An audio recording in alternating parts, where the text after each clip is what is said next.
Pemirsa, warga di Kabupaten Jombang, Jawa Timur nekat memakamkan jenazah positif COVID-19 sendiri tanpa mengenakan APD sama sekali. Hal ini terpaksa dilakukan karena rumah sakit tidak mengirim petugas khusus untuk memakamkan jenazah.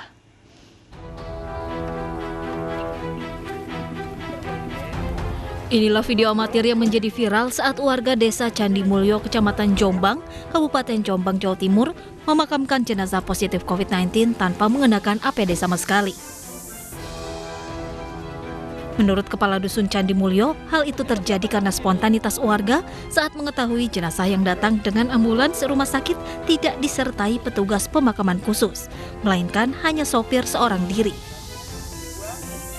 Prihatin dengan hal tersebut, warga yang berada di lokasi bergegas membantu sopir ambulans dengan langsung menurunkan jenazah dan memakamkan korban tanpa mengenakan APD. Dari pihak rumah sakit hanya yang mengantar itu sopir ambulans saja, jadi tidak ada anggota BPBD yang untuk pemakaman. Jadi spontanitas warga karena ada yang meninggal dibantu warga untuk memakamkan. Jadi yang memakamkan itu warga. Sementara itu, seluruh warga yang melakukan pemakaman tanpa mengenakan APD tersebut kondisinya kini dalam keadaan sehat dan baik, meskipun belum ada pemeriksaan kesehatan lebih lanjut.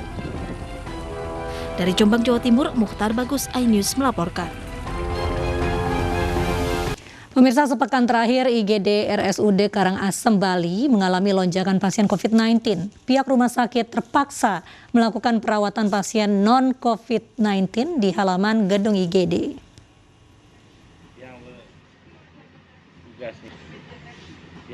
Beginilah kondisi instalasi gawat darurat RSUD Karangasem, Bali. Lonjakan kedatangan pasien suspek COVID-19 membuat kapasitas IGD overload, sehingga pihak rumah sakit sementara waktu memakai ruang IGD khusus untuk pasien COVID saja.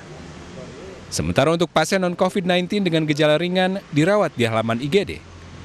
Selain overload, pemisahan perawatan ini juga untuk menghindari pasien non-COVID-19 terpapar virus dari pasien suspek COVID-19. Tak hanya ruang IGD yang overload, kondisi ruang isolasi di RSUD Karangasem juga 90% sudah terisi. Dari kapasitas 84 kamar, 60 kamar lebih sudah terisi. Karena lonjakan daripada pasien ini, jadi tertahan dia di IGD dia. Kita masih memastikan apakah COVID atau tidak. Jadi akibat lonjakan itu sih sebenarnya kita juga sedang tadi merapatkan apakah mungkin yang pasien non-COVID kita akan dirawat di tempat lain. Kan seperti itu. Hingga saat ini, dari total 2.000 lebih kasus COVID-19 di Kabupaten Karangasem, total ada 236 pasien COVID-19 yang dirawat di rumah sakit. Sebagian lagi menjalani isolasi secara mandiri. Dari Karangasem, Bali, Yunda Ariesta, iNews melaporkan. Pemirsa, PPKM memang diperpanjang, tetapi sejumlah aturan diperlonggar. Pemerintah pusat mendorong pemerintah daerah untuk mengeksekusi kebijakan secara tepat.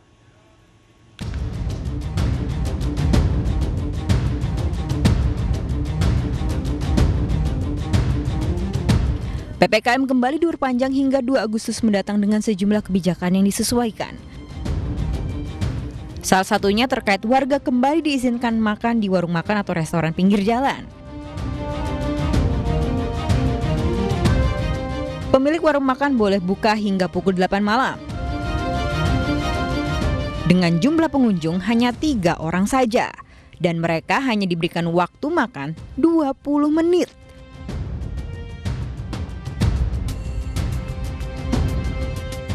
Namun untuk rumah makan di dalam mal ataupun pusat perbelanjaan belum bisa melayani makan di tempat.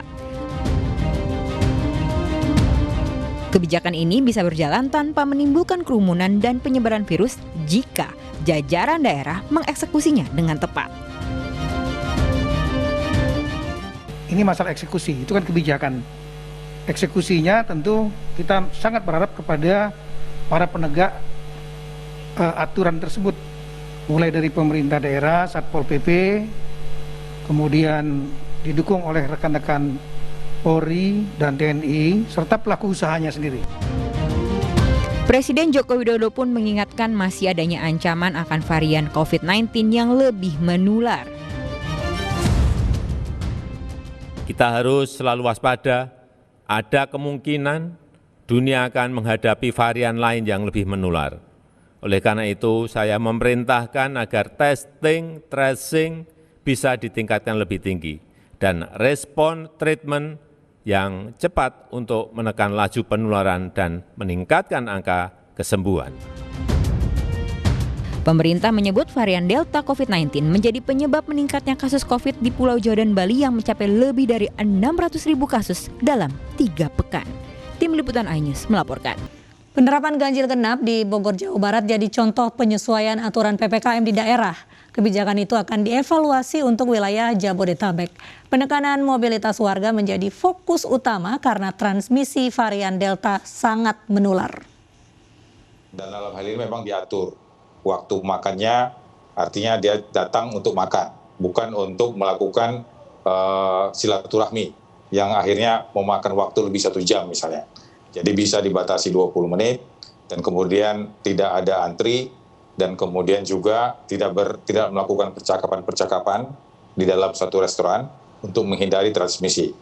Yang perlu kita sampaikan ke masyarakat bahwa virus yang sekarang itu tidak sama lagi dengan virus tahun 2020.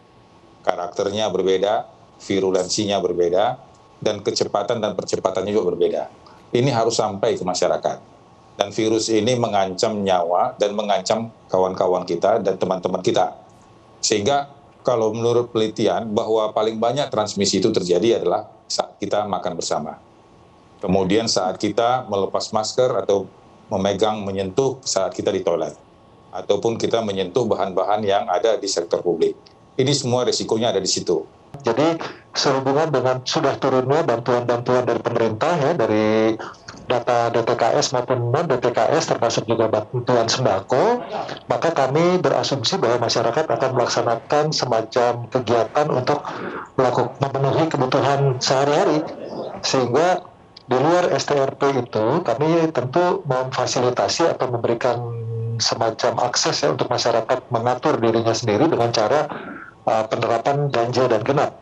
Sehingga dengan demikian kerja dari petugas tidak terlalu rumit juga karena satu persatu kita melakukan beberapa kegiatan di titik-titik penyekatan, terjadi kemacetan yang cukup panjang dan kelihatannya juga efektivitasnya menjadi agak kurang ya. Jadi artinya kita melakukan modifikasi namun tidak menurunkan esensi dari penerapan perpanjangan dari PPKM itu sendiri.